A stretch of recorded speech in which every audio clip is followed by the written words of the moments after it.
32절 시작. 이르시되 내게는 너희가 알지 못하는 먹을 양식이 있느니라. 예수님이 그래요. 나 먹을 양식이 있는데? 그랬더니 아니 어느새 김집사님이 벌써 갖다 드렸단 말이야. 이 집사가 시기가 나가지고 언제 잽싸게 나보다 먼저 갖다 줬어? 이러고 있는 거예요 지금.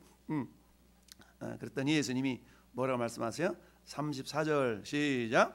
예수께서 이르시되 나의 양식은 나를 보내신 이의 뜻을 행하며 그의 일을 온전히 이루는 이것이니라. 아멘.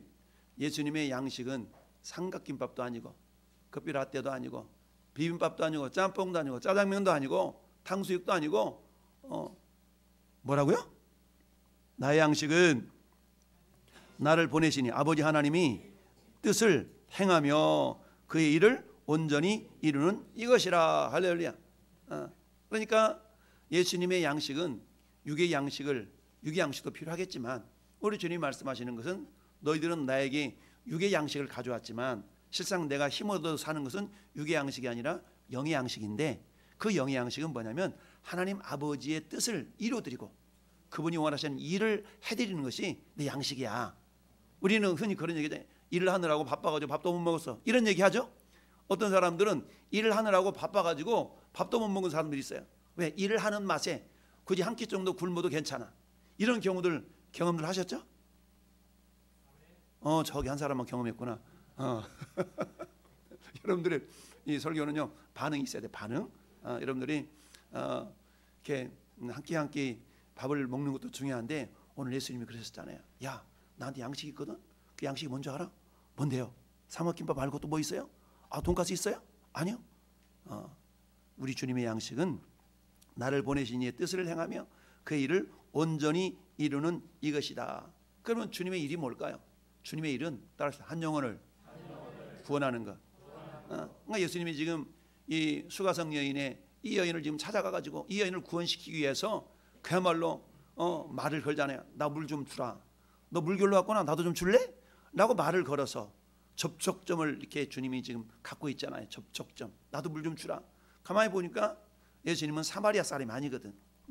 우리 왜 전라도 경상도 말만 이렇게 보면 전라도 왔구만, 경상도 왔구만, 이거 알잖아. 말투만 보면 똑같아요. 예수님도 보아하니까 당신은 유대인으로서 사마리아인 여인에게 물을 달라 그러나이까 딱 태클을 거는 거예요. 왜냐하면 그 당시 사마리아 사람들은 유대인들과 상종을 별로 안 했어요.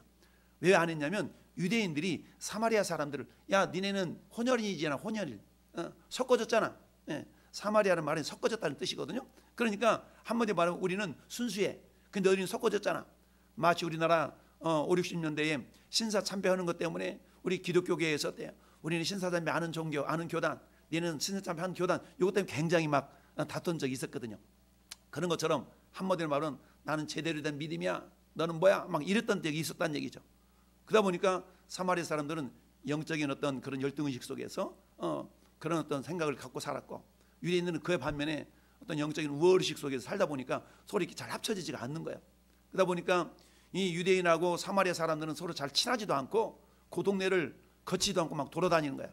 화면 보여주세요. 화면 보면 자, 예수님이 주로 자 왼쪽 그림은 저기 이스라엘 땅덩어리 한번 띄어서 나타내 준 거고요. 이스라엘 예수님 시대에 주로 예수님 활동했던 데가 저 위쪽에 있는 게 갈릴리 지역이에요. 갈릴리. 위에 있는 호수가 갈릴리 호수잖아요. 갈릴리 호수. 물 깊이가 보통 한 4, 50m 된다고 그랬죠. 밑에가 사해바다예요. 사해바다. 유대인들한테서는 호수도 바다라 그래. 바다. 갈릴리 바다, 사해바다. 바다거든요. 그리고 저 왼쪽에 있는 지중해를 큰 바다로 대해라 그래. 큰 바다. 그러는데 보통 밑에서 위쪽으로 올라가는 길이 크게 네 길이 있어. 네 길. 네 길이 있거든요.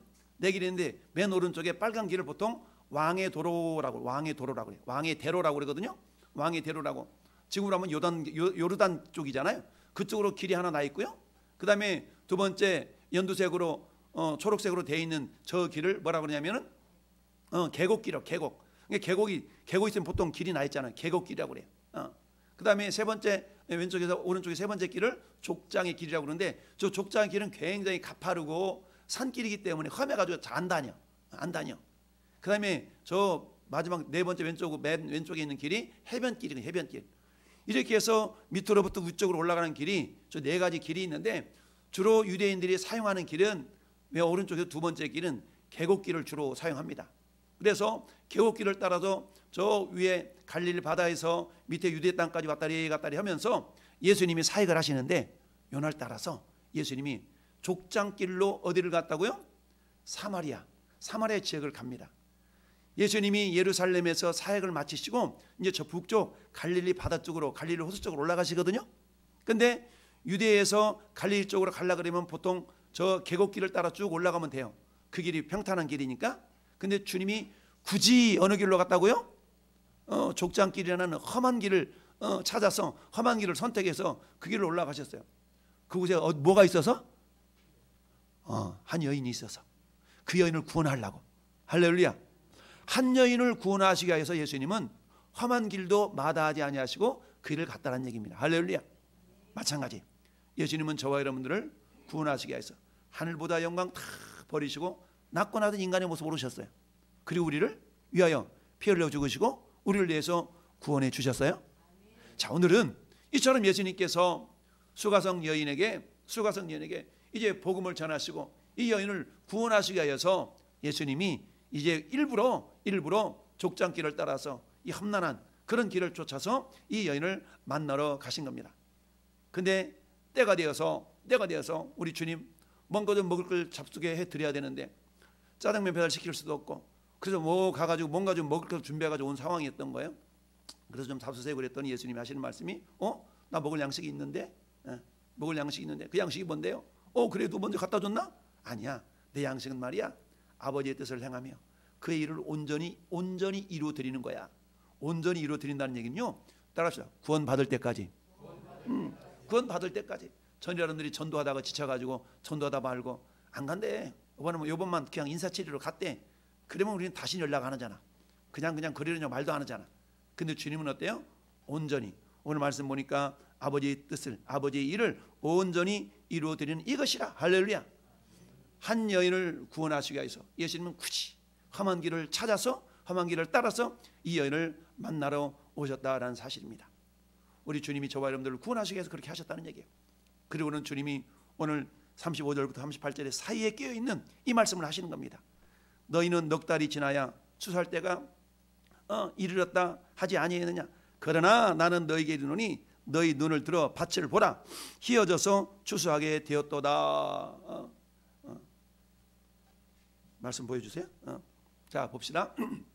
오늘 하나님께서 우리가 추수할 때가 됐다. 추수할 때가 언제 추수를 해야 된다고 35절에 말씀하고 있어요. 언제 추수해야 되느냐? 제자들 생각은 언제 추수해야 된다고 그래요?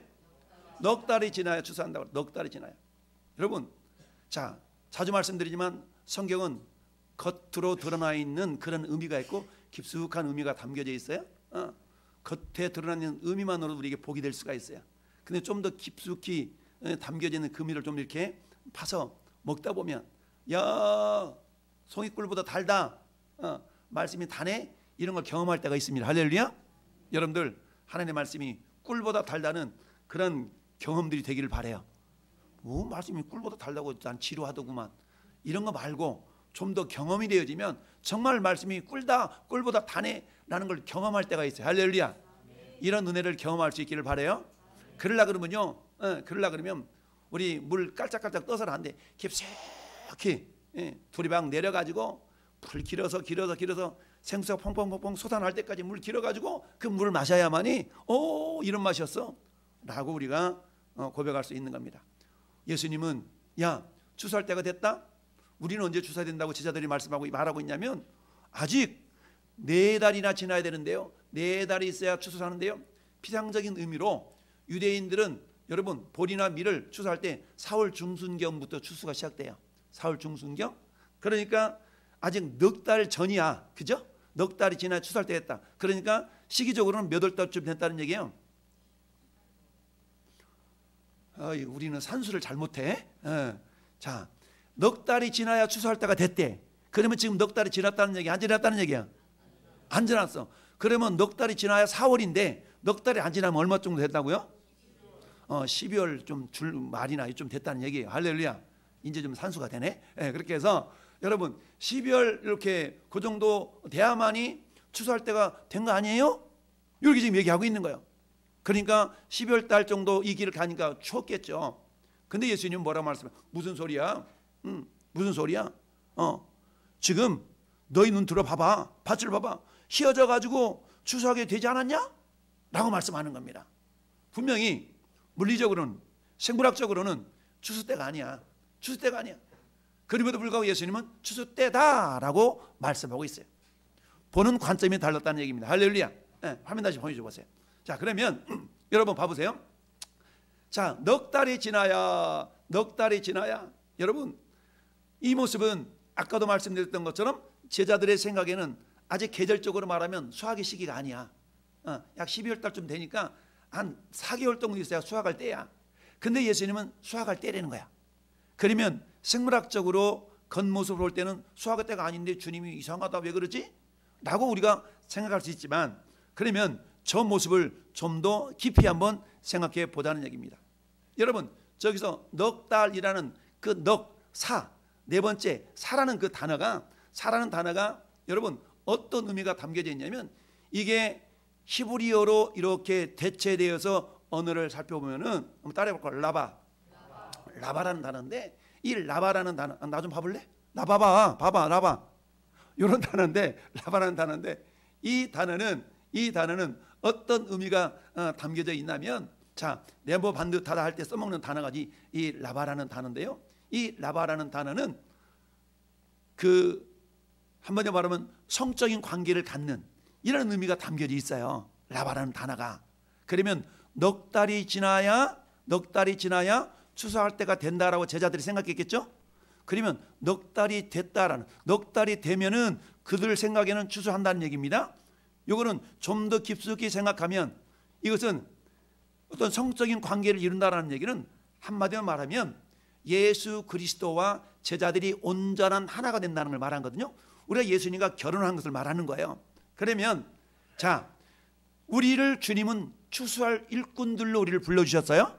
그럼 우리가 추수할 수 있는 일꾼이 된다는 얘기는 어떤 의미가 담겨져 있냐면, 내가 주님 안에, 주님이 내 안에, 내가 완전한 주님과 한 몸 이룰 때에 비로소 추수할 수 있는 일꾼이 된다는 의미도 담겨져 있어요. 여러분 어제 우리 유기성 목사님의 설교 우리 온라인으로 혹시 들으신 분 계신가요? 유기성 목사님이 뭐라고 그랬어요?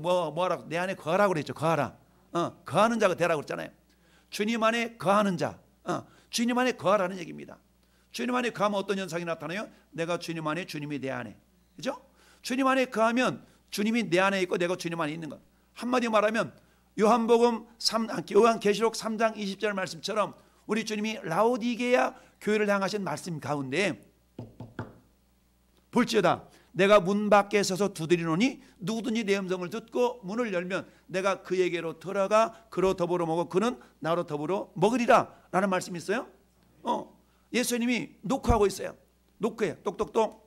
이건 불신자들에게 하시는 말씀이 아니라 이미 믿고 있는 성도들을 향한 말씀이에요. 근데 여전히 뭐예요?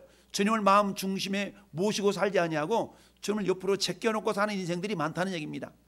이거는 뭐예요? 아직 넉 달이 안 된 거예요.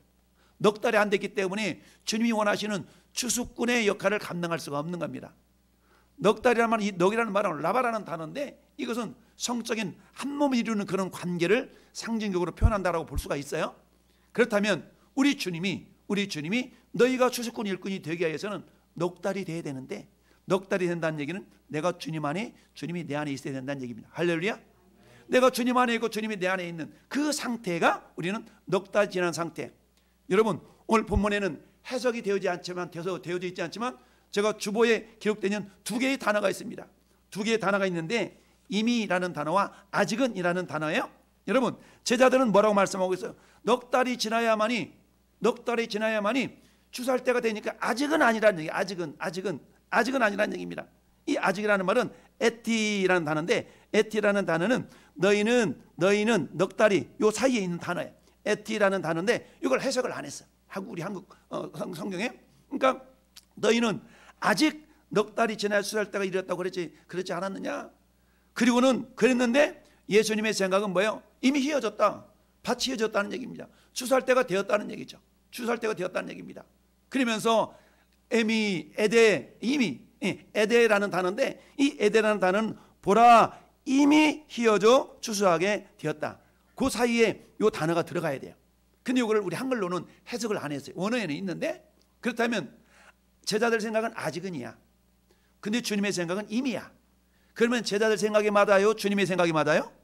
주님의 생각이 맞는 거야. 주님의 생각이 맞아. 그러면서 주님이 왜 맞는가를 설명하고 계시는 겁니다. 밭이 휘어졌다.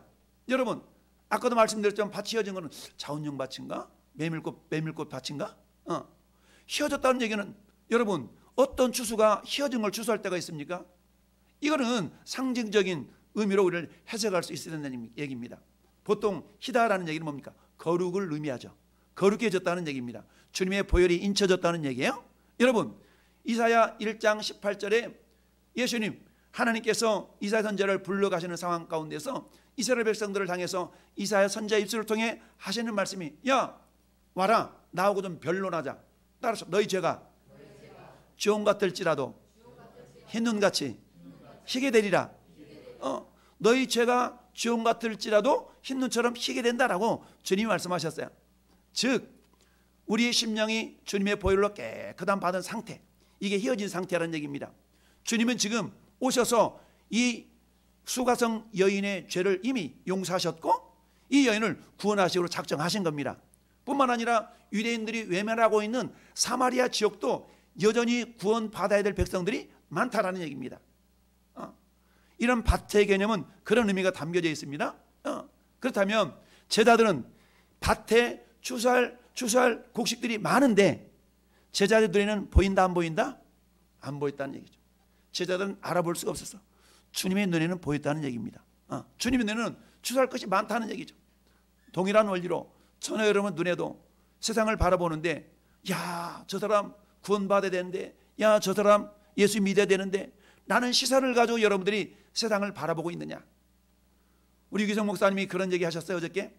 여러분 아침에 일어날 때 가장 처음에 드는 생각이 뭔가? 여러분 아침에 일어났을 때 여러분들이 가장 먼저 드는 생각이 뭐예요? 아우 카드값 갚아야 되는데 월세 내야 되는데 이런 생각이 먼저 드나요? 아니면 주님 나를 안전하게 평안하게 잠재워 주셔서 감사해요. 이런 감사가 먼저 여러분 입술 속에 나오나요? 여러분 마음속에 있는 것이 나오게 돼 있는 거거든요. 그러니까 여러분 훈련 한번 해볼래요. 훈련. 아침에 일어날 때 아우 이렇게 일어나지 마시고 주여 감사합니다. 아침에 일어날 때마다 여러분의 생각 속에 번뜩 떠오르는 그 생각이 주님의 이름이기를 바라요. 할렐루야. 네. 이러면서 우리 주님은 벌써 이미 휘어져서 추수할 때가 됐다라는 얘기입니다.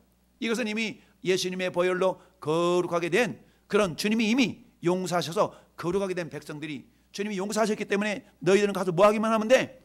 걷어들이기만 하면 되는 거야. 할렐루야. 누가 언제 추수를 해야 되는가? 제자들은 아직 아직 그러나 주님은 에데 이미 그렇다는 얘기입니다. 그러면 제자들의 생각보다 주님의 생각이 맞기 때문에 오늘도 여전히 마찬가지입니다. 우리 주님은 우리가 미루잖아요. 그 사람 아직 아닌 것 같고 이 사람 요리사 아닌 것 같고 우리는 전도하다가 안 될 조건만 찾아. 이 사람 요리사 안 될 것 같고 저 사람 저리사 안 될 것 같고 근데 주님 우리에게 뭐라고 말씀하세요? 될 조건이 많다 그래. 할렐루야. 될 조건이 많다는 얘기입니다. 여러분 저는 여러분의 시선이 주님의 시선으로 변화될 수 있기를 바랍니다.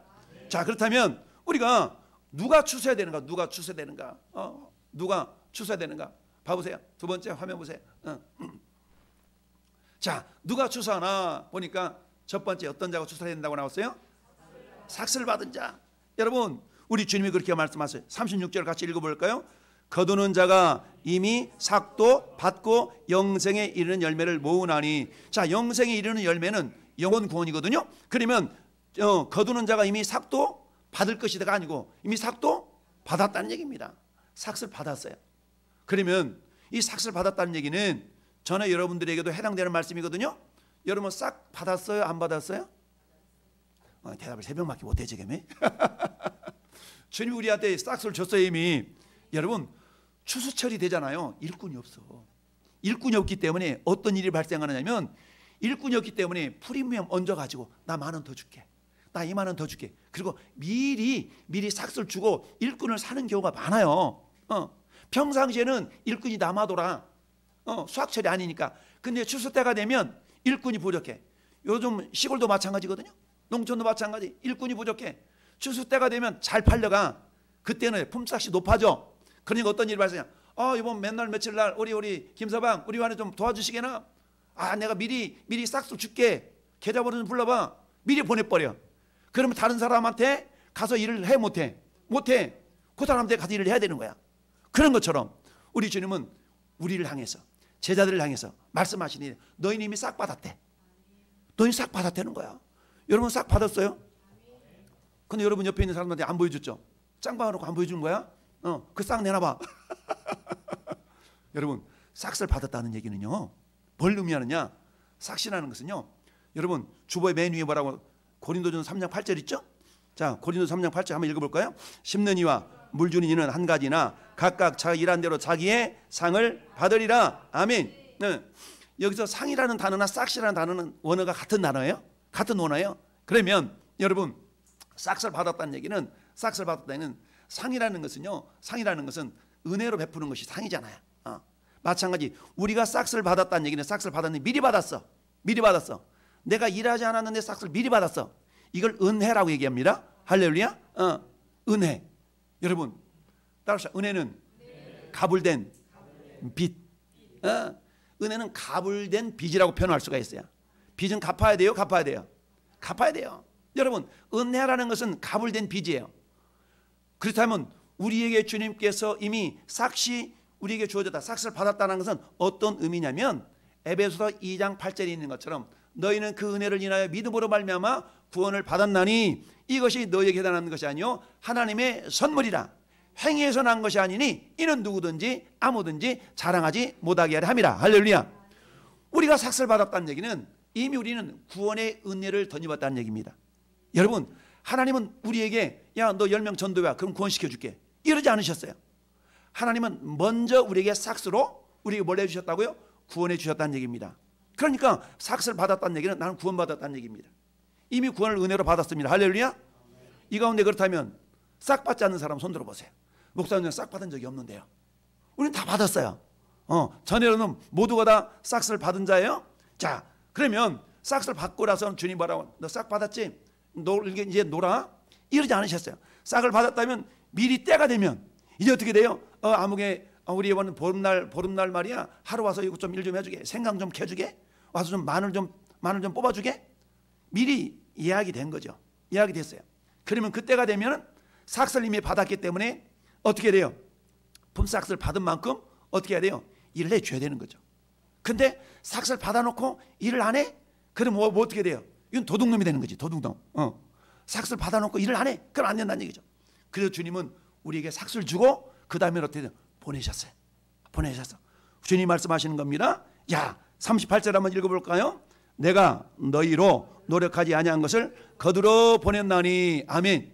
여러분 거둘 내용이 있다는 얘기예요. 거둘 내용이 있어. 근데 이미 거둘 내용은 주님께서 뭐라고 말씀해요? 너희가 노력하지 아니한 것을 거둔대. 따라서 나는 거두기만 하면 된다. 거두기만 하면 되는 거예요. 열매는 이미 예수님이 마련해 놓으셨다는 겁니다. 주님이 마련해 놓으셨고 우리는 가서 거둬들이기만 하면 되는 거예요. 그래서 주님 우리를 세상으로 보내셨어요. 오직 성령이 너희에게 임하시면 너희가 권능을 받고 예루살렘과 온 유대와 사마리아 땅까지 내 증인이 되리라. 할렐루야. 주님이 증인 되라고 이미 우리를 구원해 놓으시고 우리 은혜를 베푸시고 우리에게 이미 싹쓸 주시고 할렐루야. 그 다음에 뭐 하신 거요? 보내신 겁니다. 너희는 땅끝까지 이르러 내 증인이 되라. 세상에 가서 아버지 아들과 성령 이름으로 세례를 베풀고 그리고 뭐라고요? 가르쳐 분반 모든 것을 너에게 지키게 하라. 할렐루야. 우리 주님은 우리에게 이미 삭슬 주시고 그 다음에 뭐라고? 가라라고 말씀하셨어요. 여러분 로마서 10장 15절 말씀을 보니까 그런 말씀이었어요. 13절에 로마서 10장 13절에 누구든지 주의 이름을 부르는 자는 구원을 받으리라. 누구든지 주의 이름을 부르는 자는 구원을 받는데, 근데 여러분 들어보지도 못했는데 어떻게 부를 수가 있어요? 그러면 여러분 전하지 않는데 어떻게 들을 수 있어요? 15절에 아름답도다 좋은 소식을 전하는 자들의 발이여 함과 같이. 할렐루야. 주님은 우리로 하여금 가서 전하라는 얘기입니다. 할렐루야. 갈릴리 마을 그 숲속에서 주님 제자들에게 명하시잖아요. 가서 제자 삼으라. 가서 제자 삼으라는 겁니다. 가만히 있지 말고 가서 제자 삼으라는 거예요. 할렐루야. 그래서 우리 주님은 누가 추수해야 되냐? 첫째 삭슬 받은 자. 그러면 저와 여러분들이 전부 다 해당돼요? 해당돼요? 그럼 이렇게 대답하는 거예요. 누가 추수하나? 그러면 저요 해야 되는 겁니다. 누가 추수해야 돼요? 할렐루야. 왜? 우리 이미 다시 삭슬 받았으니까. 그리고 주님 우리를 세상으로 보냈습니다. 할렐루야. 우리 세상으로 보냈어. 외면하는 유대인들이 외면하는 사마리아 땅으로 주님이 제자들과 함께 동행하신 줄 믿어요. 할렐루야. 그리고는 어때요? 그들을 바라볼 때 추수할 때가 됐는데 눈이 열려져야 돼. 예수님의 눈에는 야 봐라 추수할 거 많잖아. 근데 제자들 눈에는 안 보였어. 전에 여러분의 눈이 열려줄 수 있기를 바라요. 여러분 눈을 들어 보는 자가 추수할 수가 있습니다. 여러분 열왕기하 7장의 내용은 어떤 내용이냐면 이런 내용이에요. 4명의 문둥병자가 저 아랍 나라가 지금 말하면 시리아가 북쪽 이스라엘을 쳐들어와가지고 사마리아 성읍을 에워쌌어. 큰일 난 거예요. 오늘은 내 새끼 잡아먹고 니는 내 새끼 잡아먹자. 먹을 것이 없어가지고 그런 시대에 얼마나 비참합니까? 그런 상황 가운데서 하나님의 역사로 저 아랍 나라 군대가 다 도망가도록 만들어놨어. 근데 성 밖에 4명의 문둥병자가 있었네. 그 문둥병자가 그러는 거야. 저 성읍 안에 있는 자기 동족들한테는 문둥병자라고 배척당하고 저 바깥에서 먹을 것이 없어 굶어 죽을 상황이고 이래 죽으나 저래 죽으나 마찬가지야. 그래서 이 사람들이 뭐 어떤 생각을 갖냐? 우리 어디로 가냐? 아랍 나라 진영으로 항복하자. 근데 문둥병자들 항복한들 분들 무슨 의미가 있겠어요? 그런 마음을 가지고 갔어요. 가보니까 텅 비어있네. 먹을 것이 너무너무 많은 거야. 막 먹다 보니까 어떤 생각이 들었냐? 잠깐만 야 이러면 안 되지 않냐? 우리는 여기서 마음껏 먹고 있는데 저 성 안에는 우리 동족들이 굶어 죽고 있는데 이 좋은 소식을 우리만 가지고 있으면 안 되지 않냐? 그러면 내일 아침이면 하나님의 저주가 우리에게 임할 것 같아 라고 얘기하면서 뭐라고 했냐면 이것을 뭐하자? 빨리 가서 전해주자 라고 한다는 얘기입니다. 눈을 든다는 얘기는, 눈을 들어 본다는 얘기는 긍휼한 마음을 품고 바라보는 얘기입니다. 여러분은 사람을 바라볼 때 이 영혼이 구원받은 영혼인가? 이런 눈으로 바라볼 수 있기를 바라요. 여러분들이 바라볼 때 양복 삐깔나게 잘 입었네. 저 얼마짜리일까? 저 메이커가 뭐지? 저건 라베루가 좀 있는 거야? 이런 눈으로 바라보지 말고 어떤 사람을 바라볼 때 저 영혼은 구원받았을까? 저 영혼은 예수 믿을까? 이런 눈으로 바라볼 수 있는 자, 이런 자가 어때요? 눈을 들어 보는 자인 줄로 믿습니다. 여러분 스데반 집사님은요 전도하다가 돌에 맞아 죽었어. 돌에 맞아 죽어가면서도 뭐라고 얘기합니까? 저들의 죄를 저들한테 돌리지 말래. 돌에 맞아 죽어가는데 하나님 저 원수 좀 갚아주세요. 이렇게 기도하지 않냐고. 하나님 저들의 죄를 저들에게 돌리지 마세요. 그러고 죽었어요. 왜 그랬을까요? 그들도 구원 받아야 될 영혼인 것을 스데반 집사는 알았어요. 설령 자기에게 위해를 가하는, 자기를 괴롭히고 돌로 쳐 죽이는 그런 원수 같은 존재를 할지라도 저들도 구원받아야 될 영혼임을 알았기 때문에 어때요? 눈을 들어 그를 바라볼 수가 있었다는 얘기입니다. 예수님이 그런 말씀이세요. 눈을 들어 바라봐라. 눈을 들어 바라봐라. 야, 눈을 들어 바라봐라. 휘어져서 추수할 때가 되어지지 않았느냐, 되어져 있지 않느냐라고 말씀하고 있습니다. 여러분, 우리 물리적인 눈이 열려져 있어도 영적인 눈이 감겨져 있다면 우리는 사람을 외모로만 봐요. 여러분 성경 말씀합니다. 고린도서 5장에 내가 이제부터 아무도 사람을 외모로 보지 않는다 라고 고백하고 있지 않습니까? 전여분의 시선이 영안이 열려져서 어떤 사람 바라볼 때 그 영혼의 외적인 모습만 바라보시고 그러지 마시고 저 사람 예수 믿을까? 저 사람 예수 믿나 한번 물어볼까? 내가 한번 얘기 한번 해볼까? 내가 이렇게 하면 저 뭐라 반응할까? 이런 거 두려워하지 마시고 여러분 그 누구도 구원에서 제외될 사람이 있어서는 안 됩니다. 할렐루야. 우리는 이미 삭슬 받았잖아요. 이미 하나님의 은혜로 구원받았잖아요. 그렇다면 어때요? 시편 116편 12절의 말씀처럼 내가 무엇으로 이 큰 은혜를 주께 보답할 거라고 고백하고 있습니다. 오늘 추수감사주일이에요. 여러분 농경문화가 아니에요. 추수감사주일에 배추 갖다 바치고 쌀 갖다 바치고 이럴 수도 있어. 그것도 중요해. 그러나 가장 중요한 것은 저와 이런 마음 가운데 영혼을 바라보는 눈이 열려져서 하나님 이 영혼은 주님께로 올려드려야 되는데 이 영혼을 주께로 인도해야 되는데 이런 마음을 가지고 여러분들이 예배드리는 것이 진정한 추수감사의 주일의 예배인 줄 믿습니다. 여러분 마지막 기쁨 추수의 기쁨을 봅시다. 화면 보세요. 야 이렇게 되면 어떤 일이 발생하느냐? 따라서 주님의 기쁨에 참여합니다. 그렇습니다. 주님의 기쁨에 참여해요. 이 기쁨 주님 주신 거 그 기쁨이 뭔데? 먹어봐야 맛을 알지. 먹어봐야 맛을 아는 겁니다. 여러분, 요한복음 2장에 가나 혼인잔치에 포도주가 똑 떨어졌잖아요. 예수님이 마리아가 예수님 하인들한테 예수님 뭐라고 말씀하니 그대로 해. 그랬더니 돌 항아리 물을 채우라 그러잖아요. 그런 떠다가 연회장에 갖다 주래. 그랬더니 이 하인들이 물을 따다가 연회장으로 갖다 주는 동안에 물이 변하여 뭐가 됐다? 어머나 세상에, 이런 놀라운 일이 있으려고 물 떠온 하인들만 알더라. 그 놀라운 기적의 주인공은 다른 사람이 아니었어요. 연회장도 몰랐어. 물 떠온 하인들만 세상에나 예수님이 물이 변해 포도주가 되게 하셨네, 이걸 경험했다는 얘기입니다. 할렐루야. 마찬가지로 저 여러분들의 경험은요, 순종할 때 경험이 되는 것이지 가만히 있는데 경험되는 게 아닙니다. 할렐루야. 오늘 추수감사주일에 주님은 우리에게 아직 때가 안 됐는데요, 나는 믿음이 약해서, 나는 말씀이 부족해서, 아니요, 그것으로 충분해. 따라서 예수 그리스도로 충분하다. 내가 예수 믿는다면 그것으로 충분해요. 뭔 충분합니까? 그 영혼을 추수하는데 그 영혼을 살리기에 충분하다는 사실이에요. 할렐루야. 주님 말씀하세요. 제자들은 아직 근데 때가 됐다는 얘기입니다. 주님은 때가 됐다고 그러고 제자들은 아니라고 그러는데 제자들이 틀린 거 아니겠어요? 오늘도 마찬가지입니다. 우리 주님은 저와 여러분들 말씀하세요. 이미 때가 됐다. 이미 때가 됐어. 너희를 통한 주님이 그 일을 이루고 하실 때에 여러분 그 일에 동참하는 자에게 주님의 기쁨, 주님의 즐거움이 우리와 함께하는 줄 믿습니다. 달란트 비유에서도 마찬가지네요. 마태복음 25장 21절 23절에 잘나였도다 착하고 충성된 종아, 네가 지극히 작은 일에 충성했으니까 내가 많은 거 너한테 더해줄게. 플러스 주인의 즐거움에 참여할지어다. 여러분, 주님의 즐거움, 주님이 주신 기쁨에 참여할 수 있다는 것만큼 참된 복이 없는 줄 믿습니다. 여러분, 뿐만 아니라 뭡니까? 주님의 일에 동역한다는 얘기입니다. 야, 내가 주님과 함께 일하는 자로서 내가 함께 주님의 일을 한단 말이야. 여러분, 함께 일하는 기쁨이라는 것이 경험해보지 않으면 모른다는 얘기입니다. 여러분, 우리는 주님 우리를 홀로 내버려 두지 않아요. 주님 우리와 함께 하시잖아요. 내가 주님 안에, 주님이 내 안에 계세요. 그러니까 우리는 주님과 함께 일하는 주님의 동역자들입니다. 할렐루야. 따라서 나는 주님의 동역자. 우리는 주님의 동역자들이에요. 함께 일하는 자로서 너희를 권하노니 하나님의 은혜를 헛되이 받지 말아라 라고 말씀하고 있습니다.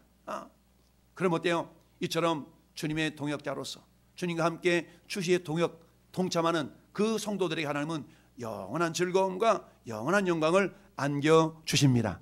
여러분이 잘 아는 다니엘서 12장 3절에는 오른 사람 많은 사람은 오른 대로 돌아가게 한다는 영원토록 별처럼 영원토록 비추리라 빛나리라 할렐루야 라고 말씀하고 있습니다. 오늘 추수감사주일에 결론을 얻습니다. 우리 결론 한번 같이 읽어보겠습니다. 주보의 결론 시작. 주님과 한몸 되어 주님의 마음을 품고 주님의 은혜가 헛되지 않도록 추수의 일꾼으로 주님과 함께 추수하는 기쁨을 누리자. 아멘. 여러분, 제자들은 아직이었지만 주님은 이미라고 말씀하고 있습니다. 여러분, 전에 여러분도 마찬가지. 우리 이 핑계 저 핑계 되잖아요. 그러나 보라, 지금은 은혜 받을 만한 때요. 보라, 지금은 구원의 날이에요. 여러분, 지금만이 내 시간이지 내일도 내 시간이 아닙니다. 지금 우리에게 주어진 이 시간을 최선을 다해서 주님께 열매를 추수해 드리는 할렐루야 그런 자들, 이 영혼 추수에 눈이 들어져서 저 사람 왜? 우리 일꾼으로 이미 싹을 다 받은 자들이에요. 여러분, 싹 받아놓고 일 안 하면 이건 도둑놈이에요. 우리가 도둑놈 되지 않고 주님이 우리에게 주신 그 싹을 잘 우리에게 보답해드리는 그런 하나님의 사람 될 수 있기를 예수님의 이름으로 축원합니다.